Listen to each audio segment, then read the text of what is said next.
Welcome back to Her Birth, Her Story, where we share real birth experiences. I'm Brooke, your host. Today's guest is a mom of 5, all born at home, whose own birth journeys ignited such a deep passion for physiological birth and home birth, and that passion led her to become a midwife devoted to education, informed choice, and just walking alongside women as they trust their bodies and their intuition. She has her own practice and she is from Ohio. This conversation is just really rooted in wisdom, experience, and every birth is unique. Every birth is different, even from the same mom. I'm really excited for you to hear from Haley.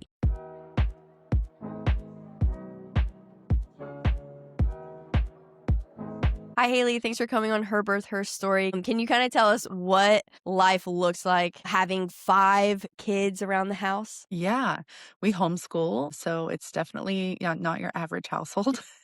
But yeah, it's busy. Each of the kids are in different activities. My kids are 9, 8, 5, 2, and 1, so it's very busy. And I have a small practice, so I kind of keep things a little bit lighter, a little bit easier just because of the seasonal life that we're in. But That's it's awesome. definitely never boring.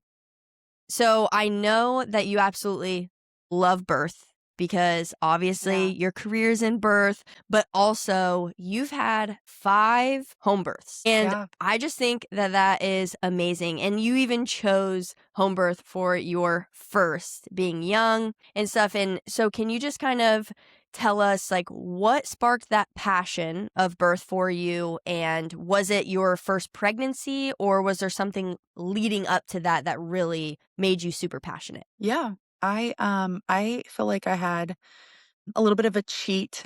My mom had my youngest 2 siblings at home, and so I'm the oldest of 8, and my brother and sister are 13 and 16 years younger than me. So I was a teenager when they were born, and I remember going to her prenatal appointments. I was homeschooled, so I went with her to those. Knew that I wanted to have a home birth just because of the experience that I had had with my mom. So I don't feel like everybody quite has that privilege of Yeah. having, that background, Yeah.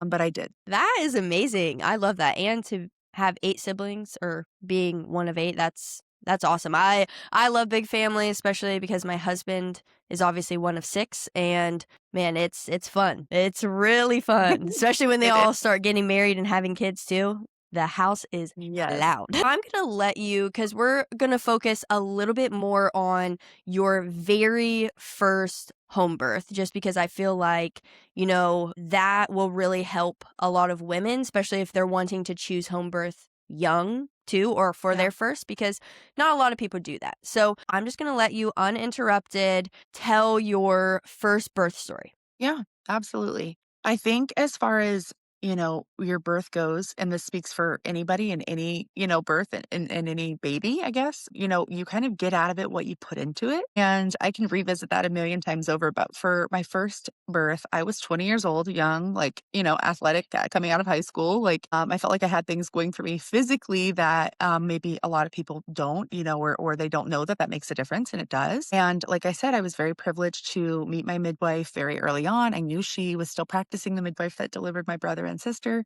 And so I reached out to her and asked if she was, taking first time moms. And thank God she was. And so she really set the stage for my entire labor and delivery based off of like prenatal information and just teaching me so much. I was like a sponge, just absorbing all of the information. So she talked about nutrition and supplementation and getting baby in a really good position and exercise and how stretches and all sorts of different things for me were going to make my labor shorter and easier. And so a lot of it was like prep work prenatally, honestly.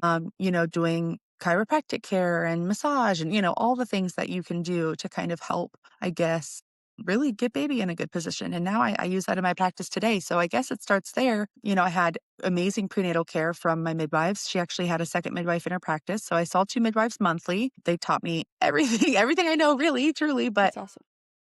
they, just really set the stage for that labor. They prepared me. A big thing with your first baby is, it's usually a long birth. And, there's a lot of it is kind of what you put into it, like I said, but a lot of it too is, just having the knowledge. Knowledge is a tool and knowing kind of what to expect and letting go of that fear of kind of the unexpected or the things that you don't know. The more that you know, the less unknowns there are. Yep. And so I think they really prepared me that this is going to be long. This is going to be hard. And I don't say that to sound negative or, like a Debbie Downer, but it really did help prepare my mind that like this is a marathon. I have to be prepared physically, mentally, emotionally, spiritually for this birth. And so I feel like that was a huge thing in my pregnancy to have to kind of overcome all of these thoughts, fears, what ifs, and also just like, I don't know what a contraction feels like. I don't know what pushing feels like. Yep. The things that you're just like, it's hard to even describe Hmm. when you've had children to somebody that's just never experienced that. Yep. And so, taking good childbirth ed classes, I did not take a ton. I did one online class that I really enjoyed, but I do recommend that. I think that's a great tool is preparing yourself, especially, I'm a spirit-filled believer. So I really wanted to take classes that were geared towards the word and, directing me to what God's promises were about my birth. Yep. And so I guess going into labor, I kind of had this thought that I would go before my due date. And my mom had all her babies at 39 weeks, even her home births. And she had these 3-hour labors. And I Wow. remember like in the back of my mind thinking like, oh, I'm doing all this work for nothing kind of thing. And thank God really protected me from, not doing all the work Yeah. because I had a very stereotypical first time birth, went to 41 weeks exactly. I woke up and I don't know what's TMI on here, but I had, bloody show. Yeah. I was feeling very crampy. I knew that seemed, pretty likely. And I remember the first thing I told my husband was, I think I'm in labor. And he was getting ready for work. And he's like, okay, well, call me if you need me. And we like laugh about it now. And I'm like, you left me in labor. And I thought, I'm going to blast this baby out like my mom. And, her labor with me, first baby was 3 hours start to finish. I did Wow. not have that. So I had, early labor all day long. That was like 5 o'clock in the morning and she wasn't born until 10:17 PM. And I remember my midwife, she's local. So she kept checking in on me. And I remember, the first time she came, she ended up doing a cervical exam and she's like, you're like 3 centimeters. And I'm like, okay, I've got a long way to go. But it wasn't like that hard labor you see in the movies all day long. It was, these little contractions, kind of have to breathe through them, pause, can still eat lunch like normal, can still go about my day like normal, did different stretches, took a nap. And it was just me and my husband and my mom. So it was very peaceful and just like we watched movies and turned friends on and just like made it kind of a day. Hmm. And then when things really started to pick up in the evening, again, it's unexpected. You're kind of like, I don't know how to manage these quite as well. I didn't have a doula, which I do recommend in my practice. I almost require all my first timers to have a doula. I didn't have that. And so my midwifery team came. It was 2 midwives, and then they had a student, a brand new student. And so she was kind of like a doula to me, honestly.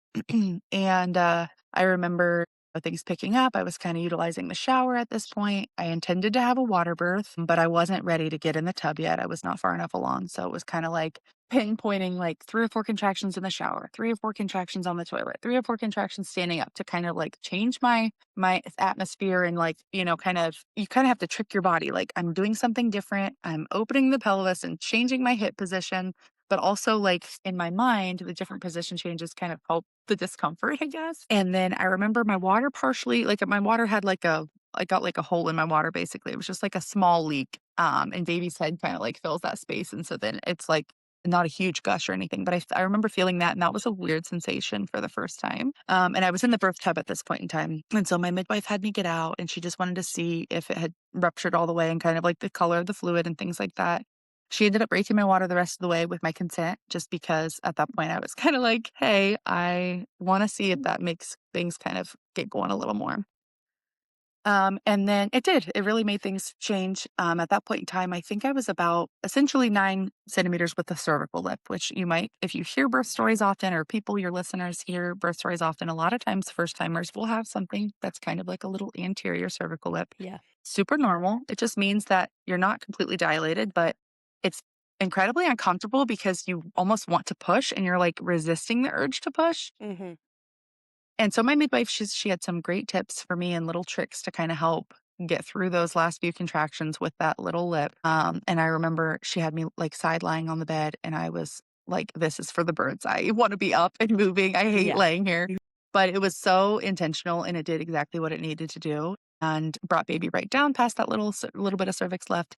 I got in the birth tub and I pushed 17 minutes with my first baby, which is not normal. So don't think that if you're listening to this, that is a common thing. First time moms will push anywhere from 1 to 3 hours, honestly. And so that was incredible. I remember people telling me throughout my pregnancy, once you get to pushing, it feels so much better.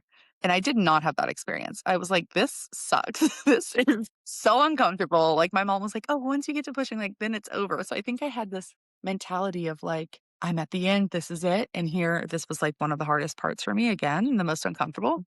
But yeah, I had no issues as far as delivering her. She kind of came out in one fell swoop. My midwives were kind of sitting on the edge of my bed because they didn't expect me to kind of push her out that Yeah. fast. Wow.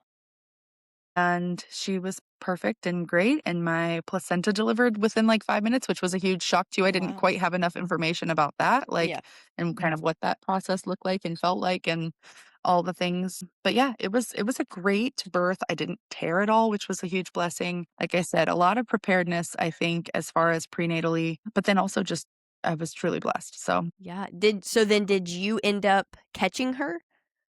yeah, I ended up Gotcha. catching her. Wow. So I caught her in the tub and pulled her up, and I was kind of stunned, like, I just had a baby. Is this kind of the end goal Yeah, here? yeah. And so I kind of dipped her back down in the water, and my midwives, like, still make jokes about it to this day. They're like, "Yeah, you've birthed her and, like, brought her up, and then you almost drowned her again." Like, "Oh, I'm so sorry." So, Yeah. yeah, it's horrible. I hate it, but I just was like, all the postpartum shock and kind of like, I can't believe I just did that at this point in time. Oh, for sure.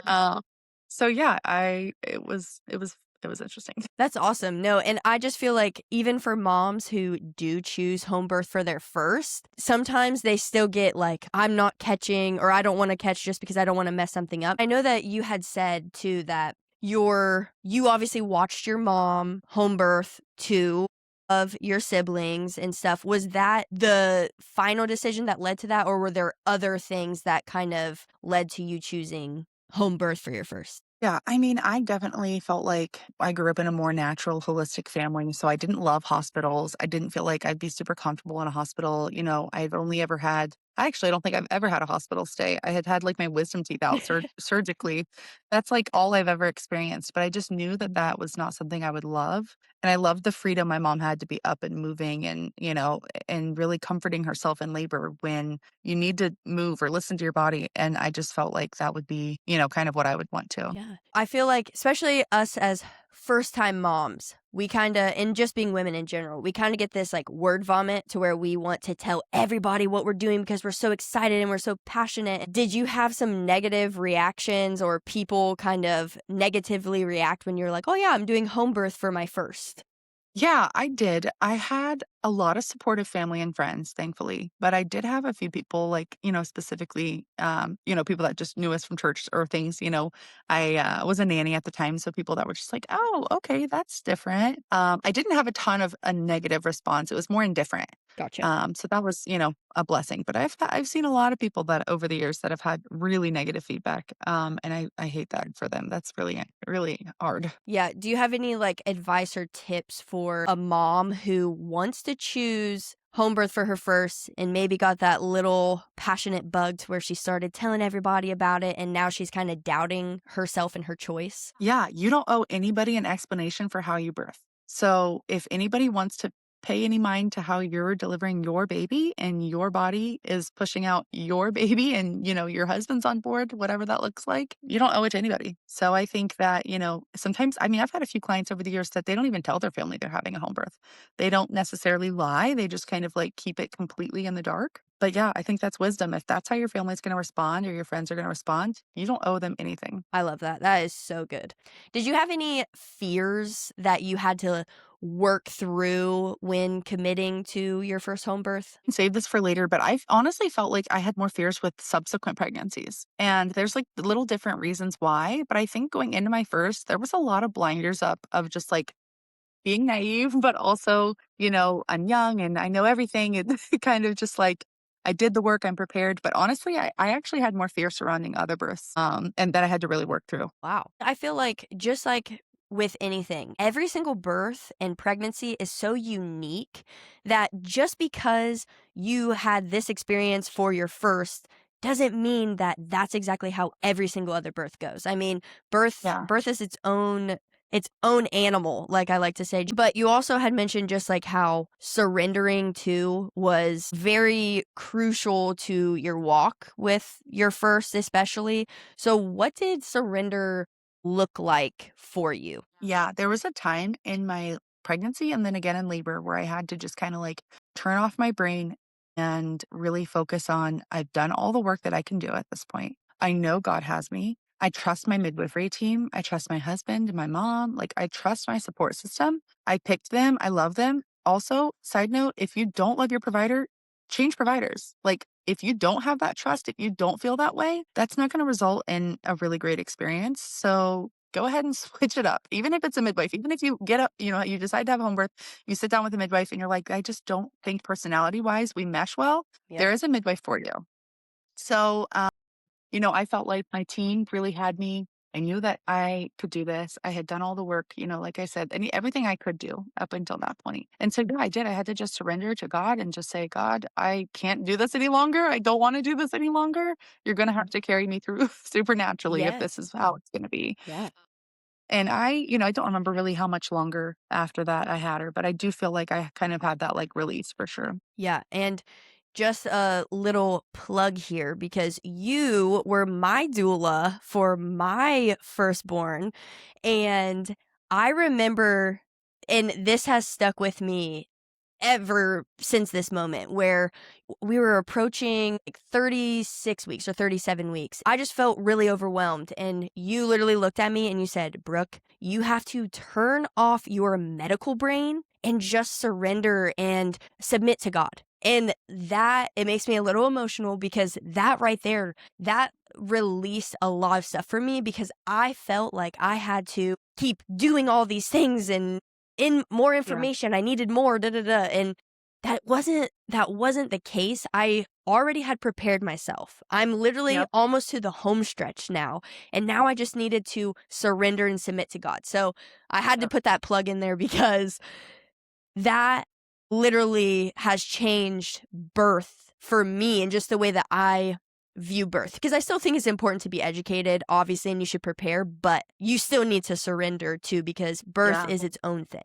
Exactly. So thank you for saying that and encouraging me with that. Okay, so you went into labor naturally at Mhm. 41 weeks. And a lot of times hospitals, and I can speak to this a little bit just because with my first, since I birthed her in a hospital, they're always kind of freaking you out if you don't give birth by 40 weeks. And they start even kind of scaring you at like 38 weeks. And they're like, oh, well, if you don't give birth by your due date, then we're going to have to induce you.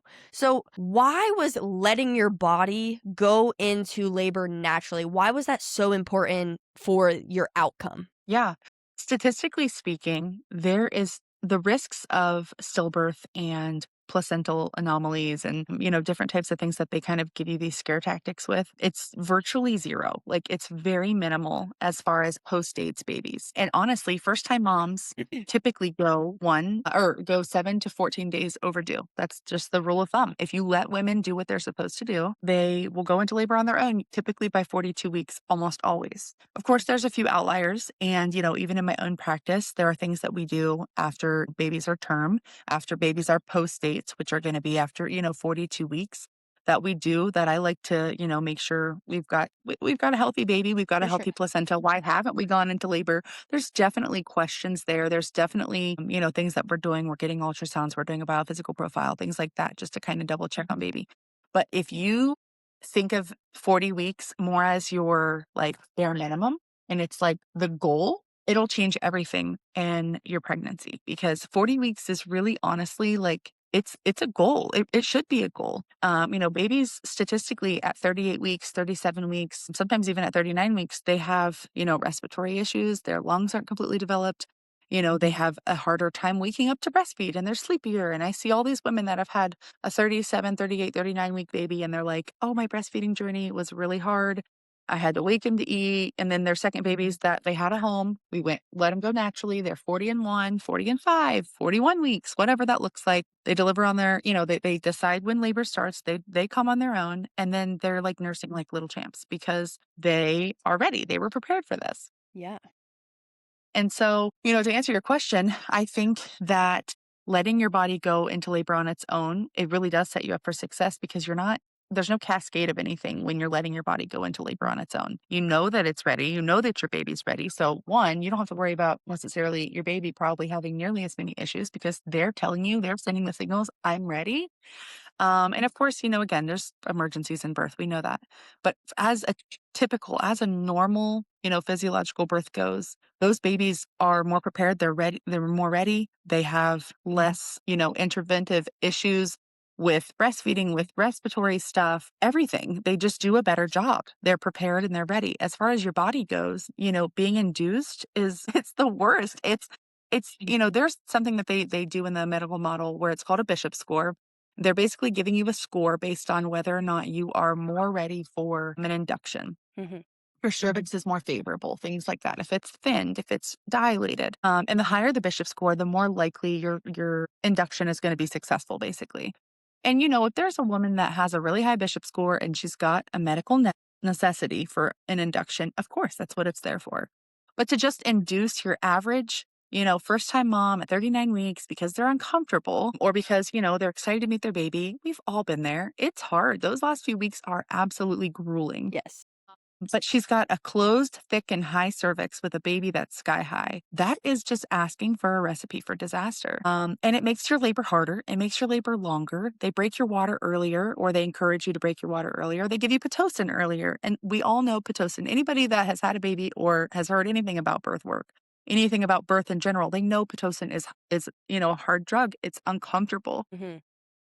And so, then it leads to even more cascades. So when your body goes into labor on its own, everything's in a sense lined up, again, not always the case, but everything's lined up to where, your cervix is almost always dilated.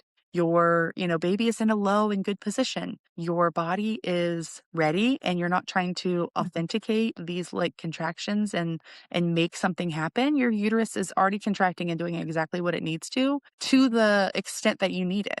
There are times where you'll see someone that has a little lull in their labor and things will slow down. And in the hospital system, I've seen it many times where, not always, but they're like, oh no, things are stopping or slowing down. Let's put pit on them and make it harder and faster. And instead, it's like, let's let them rest. Let's see what their body does with a break. Hmm.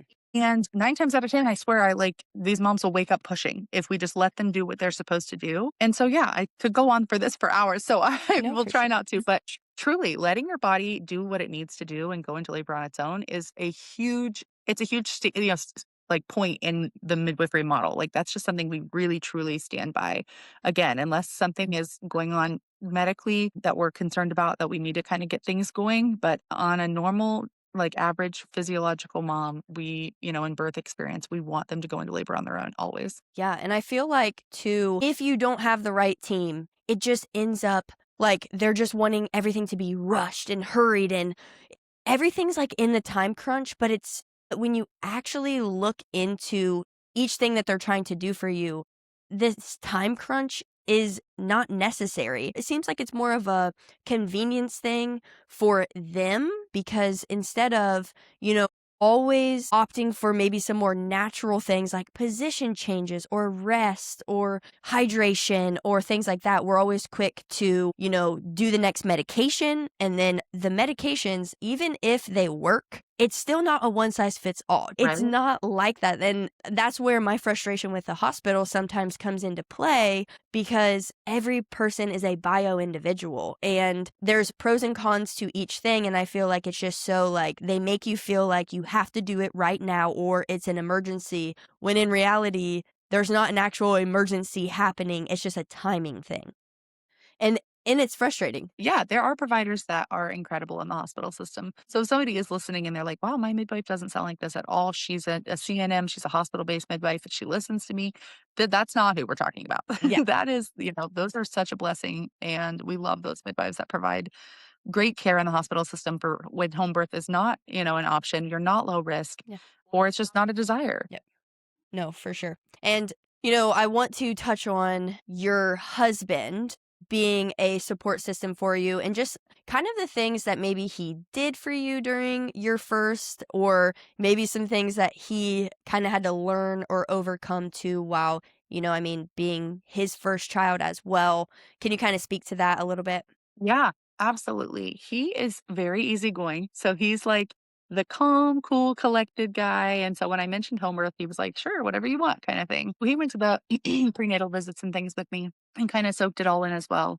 As far as labor goes with my first, I think because I had that student there that was kind of like a doula to me, he was a great support system, like just a somebody that was there, a presence. But he didn't like do a lot of physical like support, I guess, if you will, until like my second and beyond babies. And now, with my last few babies, like I tell him you have to pray over me every single contraction. So he's like hands on me, praying for me That's every awesome. contraction. Once it gets, really intense, definitely encouraging and, doing all the things like that and being a physical support. There was something that I got, I think with my second pregnancy, maybe it was called like the birth doula deck or something. And it was like a deck of cards I got from Amazon. And they had lots of different positions and like different affirmations husbands can say, ways to kind of support physically and, even like I said, kind of different words they can speak over you, things like that.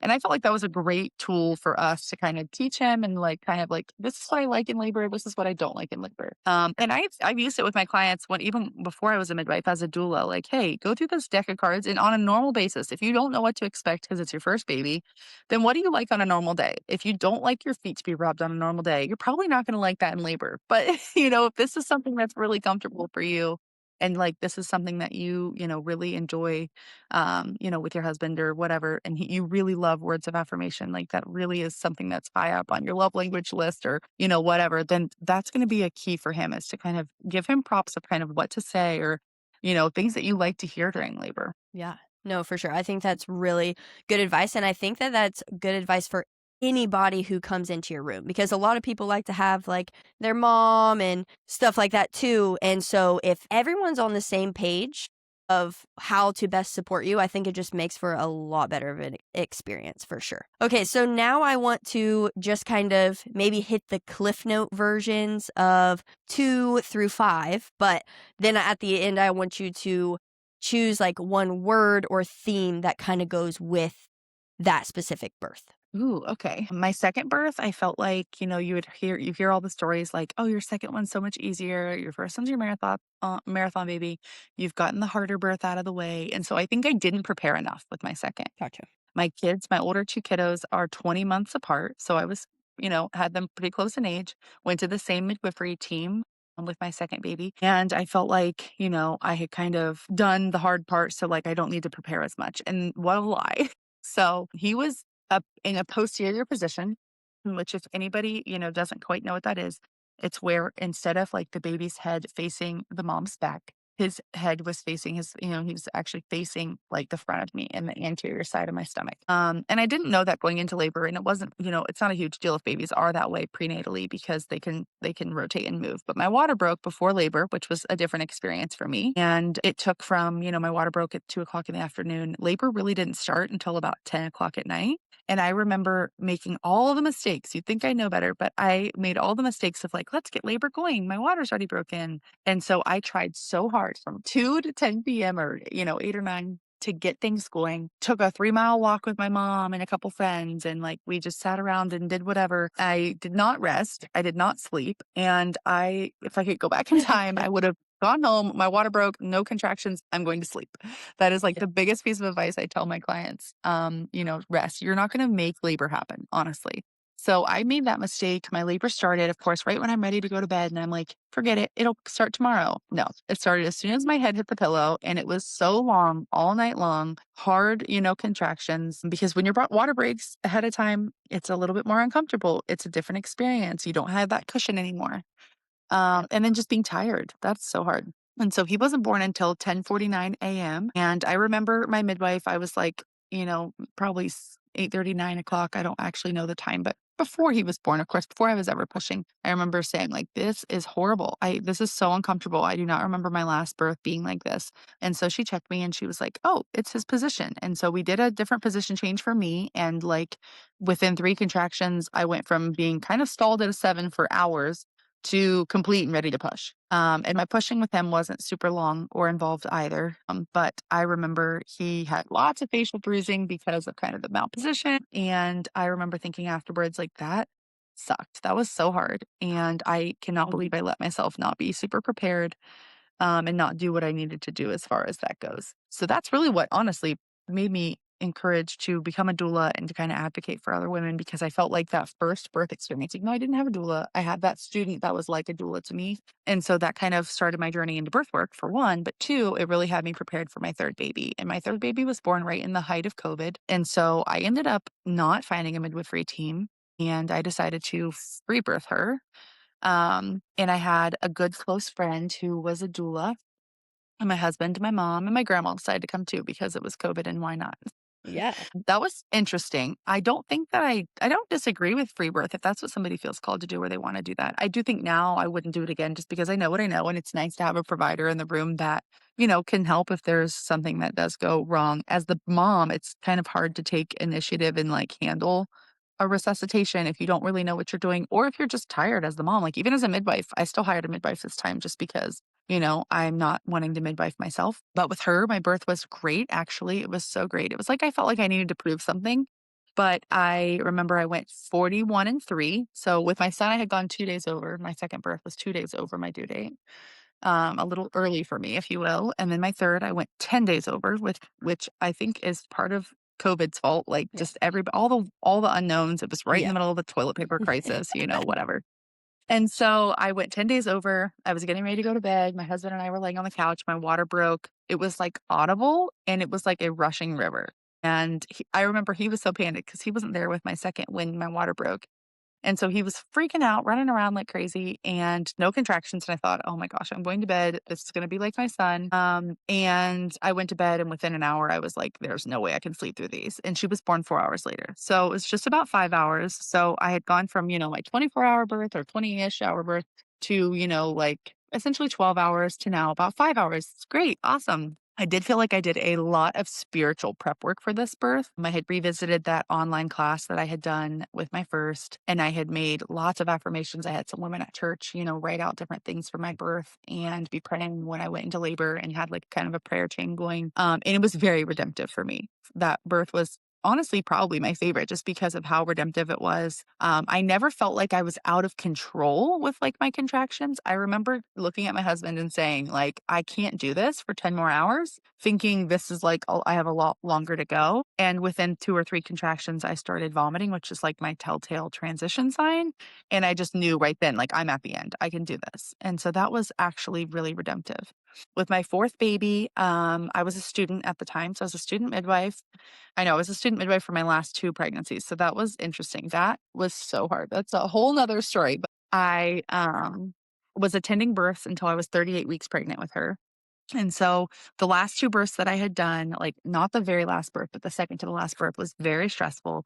First time mom, just long, hard. I wasn't eating well. I wasn't sleeping well on our couch. And I remember coming home and my husband being like, yeah, you can't do that again. That's not going to work because you're miserable. And like that at that time, my baby flipped breech. And I know a lot of like, studies say and midwives say it's kind of an old midwives tale too that like if your baby flips breech at the end, like if they're already breech and they just don't flip, then it's super, normal. But if they kind of flip breech at the end, it's like stress related or it can be like, something that you're kind of going through emotionally or something. And so I knew it was stress from that birth. It was so stressful. It took me days to recover from that birth. And so I had got her to flip back down, head down, which was great. But I went to another birth and it was great, easy peasy, what I needed. But then I was like, I've got to be done now. I can't go to any more births. This is just too much. When I went into labor with her, I was already 6 centimeters dilated. So I had asked my midwife to check me just for kicks and giggles, basically at my last appointment, like 40 weeks, I think exactly. And she's like, yeah, you're 6 centimeters dilated. And so here I am thinking, wow, my last birth was 5 hours long and I'm already 6 centimeters dilated going into this labor. Like I'm going to spit a baby out before she ever even gets here. And it couldn't have been further from the truth. I had like prodromal labor for days with her. And finally, I mean, it was like, I think 24-ish hours of contractions that were intense enough that I was miserable that I finally said, please break my water. And so she did. And I had a baby within 40 minutes. And she had had a really tight cord around her neck twice. And I think it's from flipping breech and flipping back. So I really think she was like not descending and like dilating me more and not, really getting well engaged because she kind of was held up from that cord. Yeah. But her birth was great. I actually put the birth tub in my living room. We had moved by this point in time. So we had a new house, and my daughter at the time was 7. And so she wanted to catch her baby sister. So she got in the birth tub with me and caught baby sister. So it was really a beautiful, fun experience, even though my labor was nothing like I anticipated. That just goes to show that, like, you can't always think my next labor is going to be so easy because my last one was easy. Like, still do the work, still do everything you can do, and sometimes you can do all the things right and still have kind of, a different experience. So and then with my 5th, I had felt the whole pregnancy that she was gonna be fast, and my labor with her was about 80 minutes. So my water broke right before bed. Yeah, it was 2 days over my due date again. So my 4th baby was 5 days over. So my births went 41 weeks, 40 and 2, 41 and 3, 40 and 5, and then 40 and 2 again. So I went over my due date every single time, all 5 babies. I never had a baby early. That's just my pattern, but that is normal. So I hope people listening to also know that, like, even if you've had babies right around your due date and you think they get earlier and earlier, again, not always the case. All spontaneously went into labor on my own. But with my 5th, I remember my water broke right before bed, and I kind of joked to my husband, we should put the birth tub up, right? And he was like, kind of like, no faith in me after our last long labor. And so he rolled over, went to sleep, and I was like, "You know what? I'm gonna get some sleep. You never know." And my contractions started right away. They were not intense, which is kind of funny because, with your water broken, and 5th baby, you'd think they would be. And I remember texting my mom and saying, like, my water had broken, and she's like, "Should I come? Should I not?" And she was gonna pick up my sister to come help with my baby because again, my little ones are 2 and 1, so they're only 13 months apart. So she was gonna come help with the baby, and so I was like, "I don't know, I don't want you to leave too soon," and she's like, "Well, if it is too soon, I'll just sleep there. We'll just sleep there." So thank God she did, because by the time she got here, it was about an hour later, just, getting packed up and stuff and getting my sister. And, when she walked through the door, I was having a contraction, and she's like, "Are you sure you're not, like, further along than you think?" And I was like, "I don't know." And she's like, "Is John awake?" "I don't know." Have you called Kathy, your midwife?" "I don't know." And she's like, "Okay, I know that this means we're serious." So she calls Kathy. Kathy asks, "Do we think I have enough time to get a shower?" And she's like, "No, you don't. You don't have enough time." And so I decided, I was sitting on my brick ball in my living room, like, I can't sit here any longer. Now all the people coming in, and like the baby woke up and, my sister's getting her back to sleep. I'm like, this is too much. So I like reclused back to my bathroom, into my shower, turned on some worship music, and she was born literally like 30 minutes later. So my midwife was walking through the front door when she got there, or when she was born. And my shower stall is like absolutely tiny. So my husband and my mom were just sitting on the floor in front of me with the door open. And I just had her on the bathroom floor because I didn't have time to get the birth tub up. At that point in time, there was like not a single second.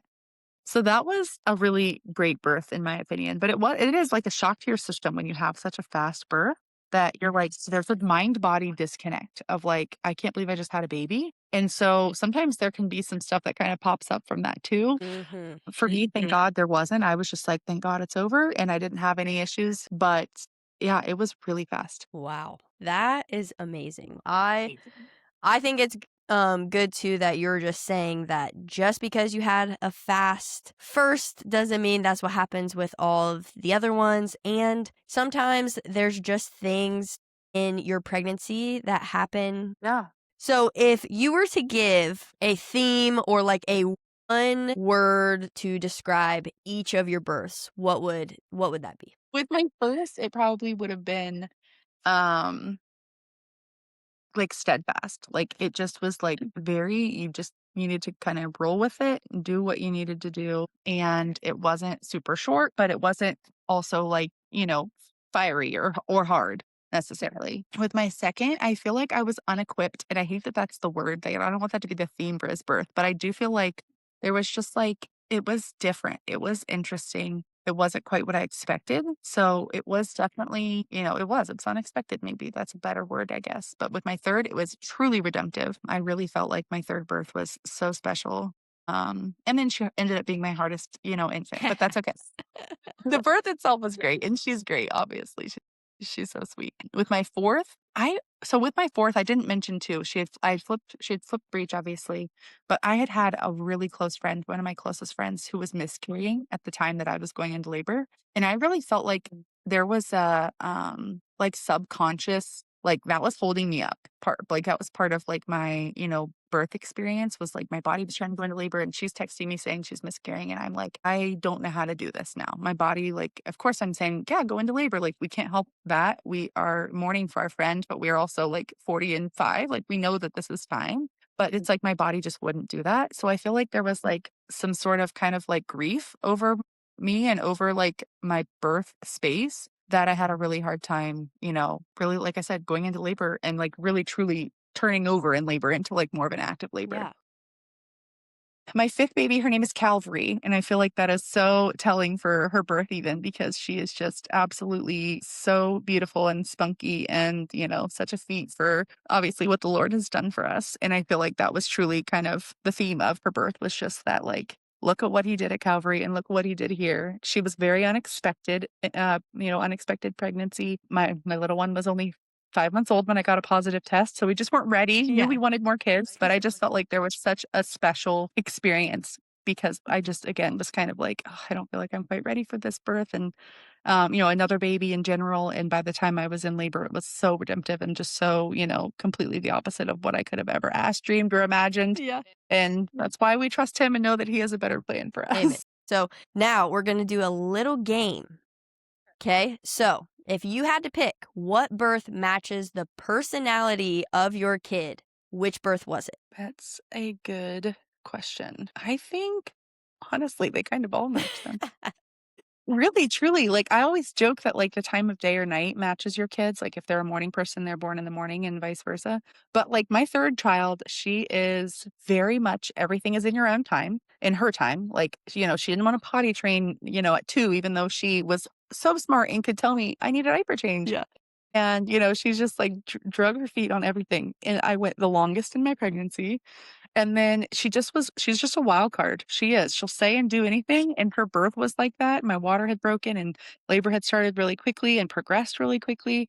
So I would say probably my third baby the most, but they all kind of have reflective, like, truly, like, my harder births, those are my kids that are just, like, more, strong-willed. Like, Yes. they just are the ones that are a little bit more like, "I'm gonna challenge you on that a little bit." Yeah, I agree with that wholeheartedly, especially between my two, because my first was so by the book and she still is like, follow the rules. And then my son, wild. Wild. Wow. Yes. Wild. Okay, so which birth had the biggest plot twist? I would say my 4th because I was 6 centimeters going into labor. I thought this is absolutely gonna be fast. Like any midwife or any birth worker knows, like that is just you're asking for that water to break and a baby's head to be right behind it. And because I was laboring for like 24 hours and it wasn't hard labor, but Mhm. the last several hours were really good active labor, I would call it. And I didn't make any cervical change. So when she broke my water, I was still 6. And so, to have a baby 40 minutes later, less than 40 minutes later, it was like, "Okay, that makes more sense." That's what I was anticipating. Yeah. So I would say that one. Perfect. And what was the most dramatic entrance? Probably Calvary, my 5th, because my husband, I think I told you, didn't get the birth tub filled up, and we kinda, like, skipped that, but then he decided we have a big, huge soaking tub in our bathroom, Mhm. and so I was like, "Just fill the tub. Yep. Fill the actual tub." Yep. I've had 4 babies in water now at this point. I am scared to have a land birth, and he goes to turn the knob on, and he snaps the knob off of the tub. He's just Wreck-It Ralph, just breaks it, and he's like, I'm, like, having a hard contraction in the shower. He's like, "Haley, I know this isn't probably the best time to tell you this, but you can't get in the bathtub either. I just snapped the knob right off." And I'm like, "What do you mean I can't get in the bathtub?" So I just was like, "You know what? I'm having her right here on this bathroom floor, on this shower floor." I just kind of turned the water towards the wall and just squatted down and had her. And I mean, that was kind of a little dramatic for sure compared to the other beautiful, like graceful, birth tub births. So funny. So what birth was the most chill entrance? I feel like probably either my 1st or my 3rd. My 1st was just very, like, you could anticipate everything kind of happening. It was kind of fast at the end, but she was just even keel the whole pregnancy, the whole labor. And then with my third, because, I kind of things moved fast, but they were still, like I said, I felt so much control that it was still like, I was like, this is pretty chill. This is pretty simple. My first and my third. Okay, what was the longest labor? My first, very easy. I mean, very stereotypical. It was like a 20-hour-ish labor, start to finish, no breaks, no, I mean, it was easy early labor for a long time, 17 of the 20 hours, but just, it was all just like one fell swoop, no prodromal labor. Gotcha. Which one was the shortest? Definitely my fifth. It was only about, like I said, a little over an hour total. That's crazy. Which was your biggest baby? My second baby was my biggest baby. So he was 8'6", and he's my biggest. So I have 3 that were 8'6", 8'5", and 8'4". And then I've got a 7'15" and a 7'9". So I grow them all right past their due date, and they all are around the same size. Wow. So then your smallest you said was 7 what? 7'9", And which and that was my fifth baby. okay. Yeah, Interesting. Sometimes I always feel like you hear people and they get bigger yeah. as you have more kids. But which what one would you say was the most emotional? My fourth, trying to give up that, like, why am I not going into labor? Why are things not progressing, I guess? Because I was in labor, but why are they not progressing? Why are they so intense if I just need to rest? Kind of like, and I also felt like I was really in my own midwife brain. Mhm. I had just started my primary phase. Mhm. And so I was just like, instead of having an emotional release and letting things go and really just putting that trust back in the Lord, I had a lot of trust in myself and my knowledge. Yeah.